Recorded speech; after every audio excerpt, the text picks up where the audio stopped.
അപ്പൊ ഗൈസ് നമ്മളത് ചോറ് ഊറ്റിച്ചിട്ടുണ്ട്. ചോറായി ഊറ്റി കഴിഞ്ഞാൽ കുറച്ച് കഴിഞ്ഞാൽ ഫുഡ് കഴിക്കാം. ചോറ്, മീൻ വറുത്തത് എല്ലാം കൂടെ എടുത്ത് വെച്ചുകൊണ്ട് ആദ്യം കഴിച്ചു തുടങ്ങും. ഞാൻ കഴിച്ചോണ്ട്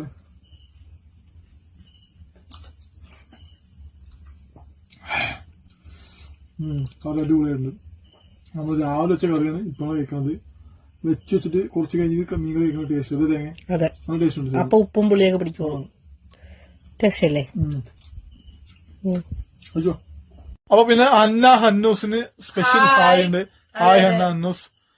മീനൂന് ഒരു ഹായ് പറയാൻ പറ്റുന്നത്. മീനൂന് ഹായ് മീനു. പിന്നെ കൃഷ്ണയ്ക്ക് ഒരു ഹായ്. പിന്നെ എല്ലാവരും ഹായ് പേരുണ്ട്. സോറി ലൈവിൽ കണ്ടപ്പോ ഓർത്താന്ന് മറന്നുപോയി. ഇനി ശ്രുതി ഫുഡ് കഴിക്കട്ടെ. തോന്നുന്നത് എന്റെ പേര് പെട്ടെന്ന് ഞാൻ മറന്നു പോണത് എനിക്ക് ഇച്ചിരി ഓർമ്മക്കുറവുള്ളതിന്റെ പേരിലാണ്. ശ്രുതി എന്നിട്ട് ഫുഡ് കഴിക്കുന്നുണ്ട്. ശ്രുതിയും കഴിക്കുന്നുണ്ട്. ഞാനും ശ്രുതി ഒറ്റ പേര് കഴിക്കുന്നത്. ഞാനും കഴിക്കട്ടെ. ശ്രുതി ഒറ്റയ്ക്ക് തിന്നോർക്കും. അതാണ് എന്റെ പ്രശ്നം. എന്താ തേങ്ങ